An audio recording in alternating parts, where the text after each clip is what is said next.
Good morning! So ngayon magka-calibrate tayo ng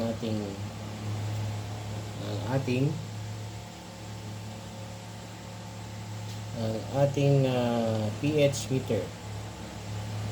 So na-on na ho ito, and then we will be calibrating dito sa ating mga calibration powder. So we need to reach 4.0 yung temperature natin ng water. Pag distilled water, 25 Celsius talaga ang nakukuha natin. Okay?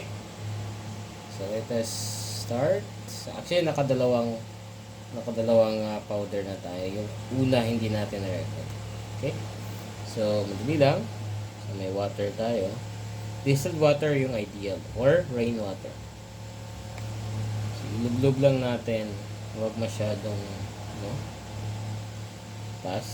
So, nakuha na natin 4.0. Ulitin ho natin para makita ninyo. Alright, so 4.1. Ayan. So, pag lalabas na yung end, goods na yun. Alright, so kailangan natin pagkatapos ay hugasan natin sa malinis na towel o tissue or what. So, kailangan malinis. So, bawat calibration cup. So, tapos na yung ating second powder. Yung last powder natin ay dapat aabot tayo 6.86. Still yung ating distilled water temperature is nasa 25 degree. Okay? So, ready na yung ating pH meter. So, let's cut.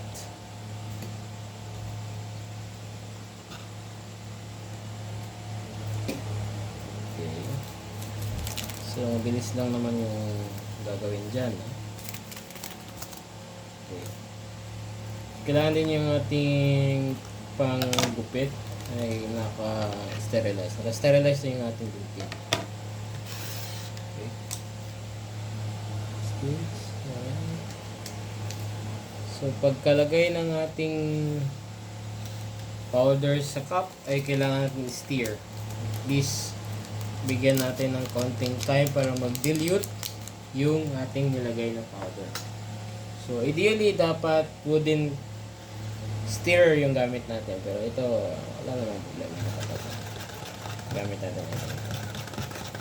Stir natin, and then papahingahin natin ng 1 minute yung ating solution para yung powder calibration sa cup ay ma-dilute o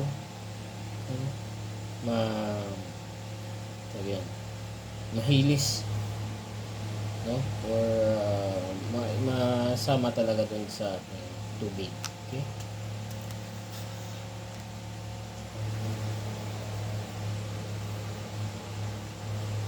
Yan, so siguro pwede na daw. Okay, so same process. So pakikita namin sa inyo closely. So yung pagkalublob ay hindi masyadong nakabaon, no? So kailangan natin is naka 6.60. Okay, and pag lumabas na yung ends, it means nakuha na natin. Pero kailangan natin ulitin para sigurado tayo, no?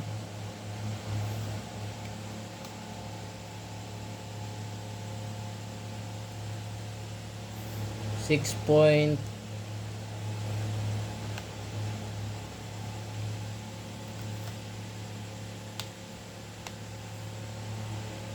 86. Ayan.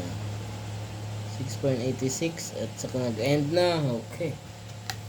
Ayan. So, tapos na tayo sa ating calibration. Hopefully, you learn something. So, yung paglagay nito ay kailangan dun sa lalagyan ay hindi siya nagagalaw.